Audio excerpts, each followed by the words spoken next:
Olá, sejam todos bem-vindos.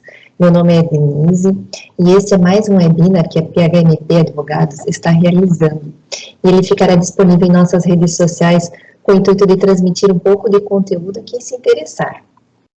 E hoje, em especial, o tema que será tratado é sobre acordo de sócios. Bem, iniciando com uma breve introdução, nós temos que quando uma empresa ela é constituída, ela é aberta, o seu ato constitutivo, em geral, é através do Estatuto Social para as empresas SA ou do contrato social para as empresas limitadas e demais. E esse documento, ele lê entre os sócios, entre os contratantes, e ditam as regras mais básicas da sociedade. Tanto que há uma série de cláusulas que são obrigatórias constar nesses documentos, tais como o nome empresarial, o capital da sociedade, o endereço da sociedade, objeto social, a data de encerramento do exercício social, a administração, participação de cada sócio, enfim, são cláusulas que ditam as diretrizes básicas da empresa. E o ato constitutivo da empresa, ou seja, o estatuto social ou o contrato social, ele deve ser registrado. Por consequência, este registro, ele dá publicidade ao documento, dando permissão que terceiros possam acessar esse documento. Mas, às vezes, tem assuntos que é muito importante que haja regras entre os sócios, para que, assim, os sócios possam pautar a sua conduta, pois quanto melhor esclarecidas essas regras, melhor será a saúde da empresa, mas que se eles forem colocados no contrato social ou no estatuto social, eles acabam por deixando o documento muito extenso, o que não é interessante, por exemplo, numa alteração contratual.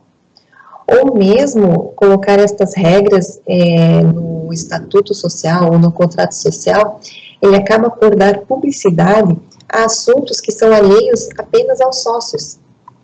E aí que entra o acordo de sócios, pois é um documento confidencial, porque ele não tem essa obrigatoriedade do seu registro, e ele pode ser apenas arquivado na sede da empresa.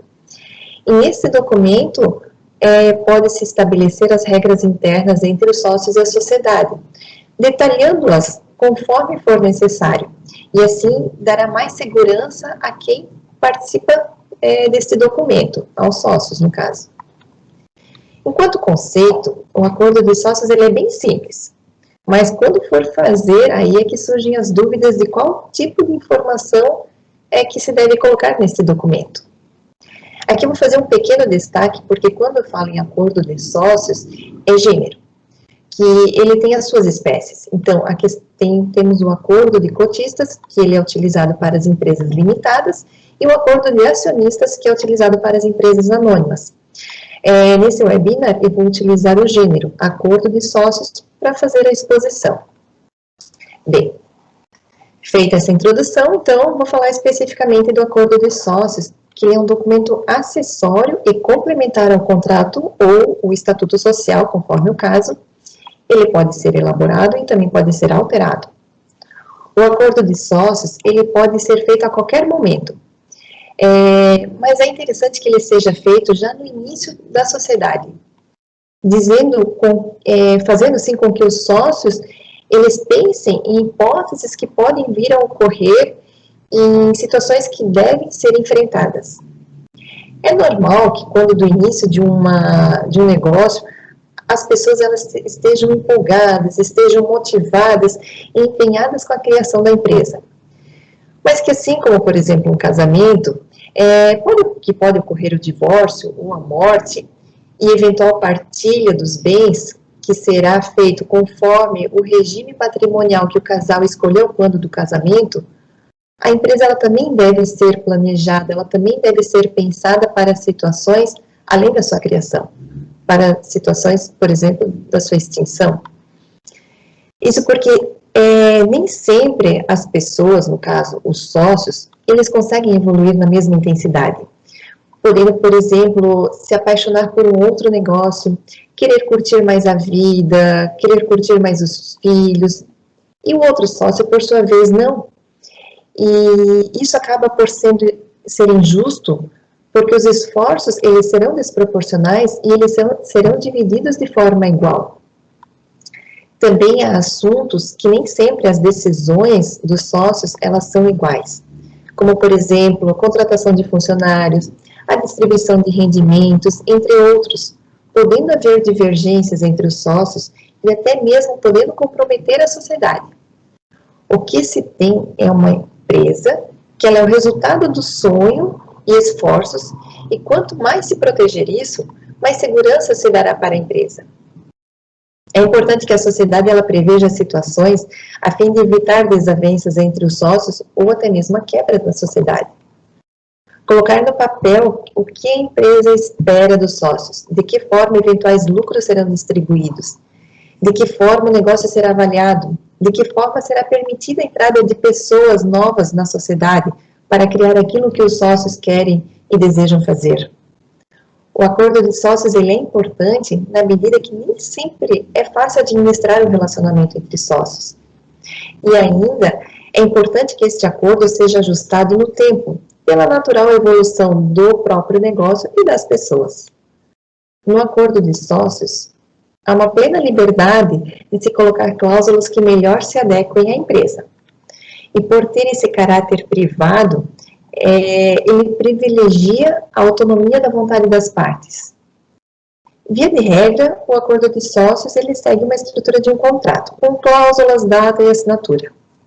Mas independente desta liberdade, é muito comum, por exemplo, conter cláusulas referente a uma divisão não proporcional de lucros, em especial sobre o que eu comentei, dos esforços entre os sócios serem desproporcionais, ajuste de voto nas reuniões, a preferência na aquisição de cotas, a obrigação de responsabilidade de cada um dos sócios, decisões das questões do dia a dia, por exemplo, uma viagem de um sócio a negócio.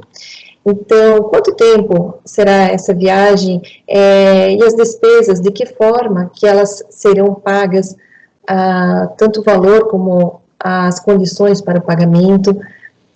O acordo de sócios ele também pode prever a eleição de administrador da sociedade, a própria administração da sociedade, por exemplo, se ela terá conselho de administração ou diretoria, ou qual sócio ele poderá indicar administrador.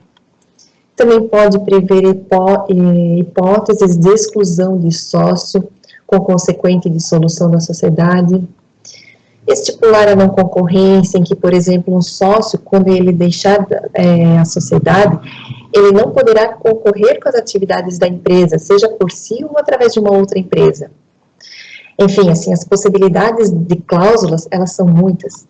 E diante dessa diversidade, feito esse apanhado geral, eu resolvi nesse webinar dar destaque a duas situações específicas que são as cláusulas de saída, desfazimento do negócio, e a questão de morte de sócio.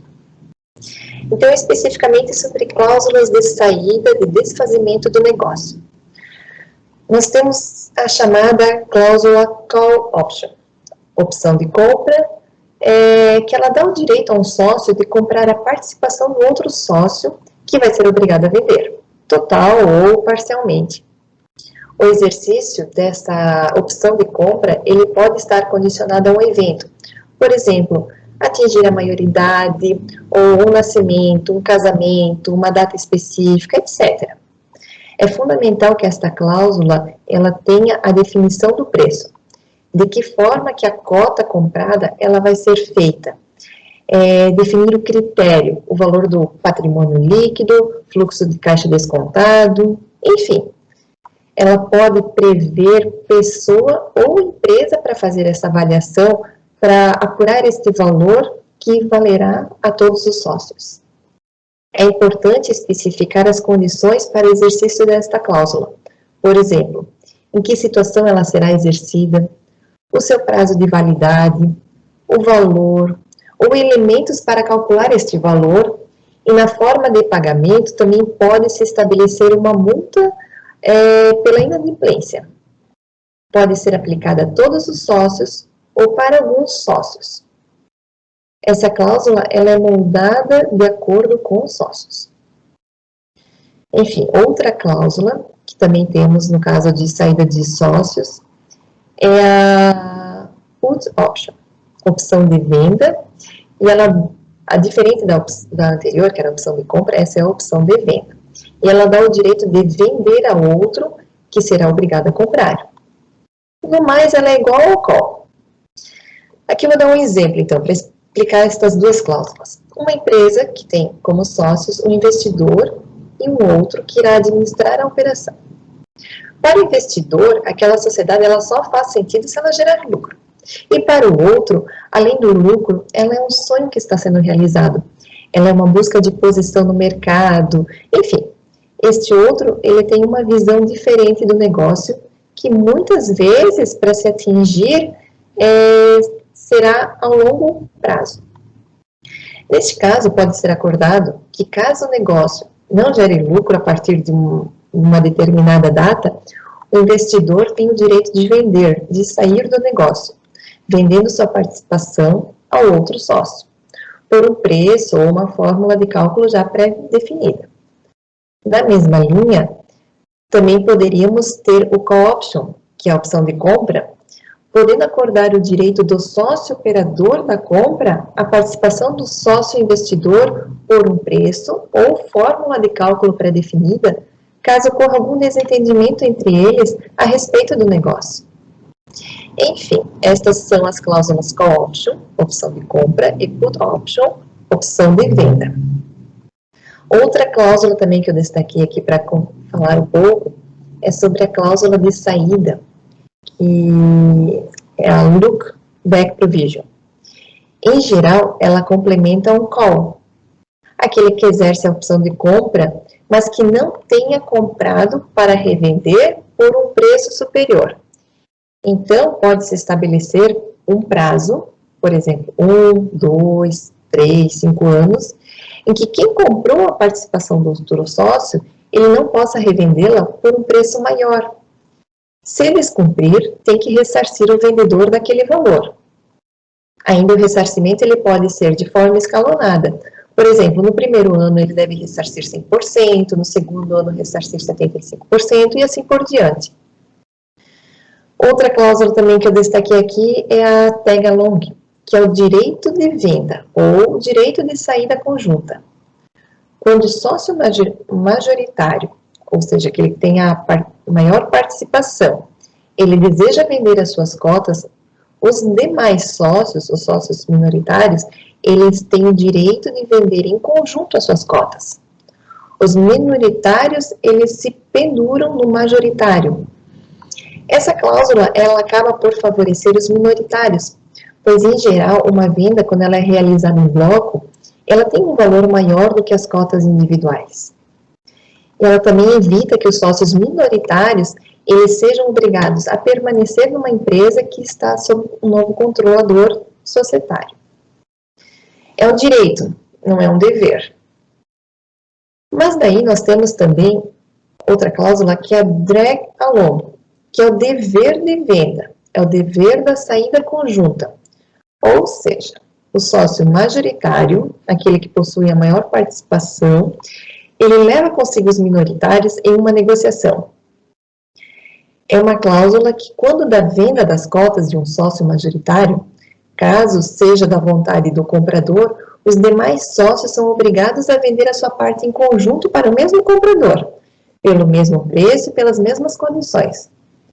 Como esta cláusula ela impõe uma obrigação, é importante que as condições elas estejam bem claras no acordo dos sócios. Geralmente se estabelece um valor mínimo como referência para que o minoritário ele não saia prejudicado nesta negociação. Esta cláusula ela acaba por beneficiar o sócio majoritário na venda do negócio como um todo, mesmo se essa não for a vontade dos minoritários. E eventual comprador no sentido de não ter que conviver com sócios minoritários herdados. E ainda aqui, destas cláusulas de saída, eu coloquei aqui a cláusula shotgun, buy or sell, a cláusula texana. É uma cláusula de compra e venda obrigatória, ou seja, em situações de divergência entre os sócios, um sócio, ele pode oferecer ao outro por determinado preço e condições as suas cotas. O outro sócio, por sua vez, ele escolhe se ele irá comprar ou se ele vai vender a sua participação pelas mesmas condições que foram ofertadas.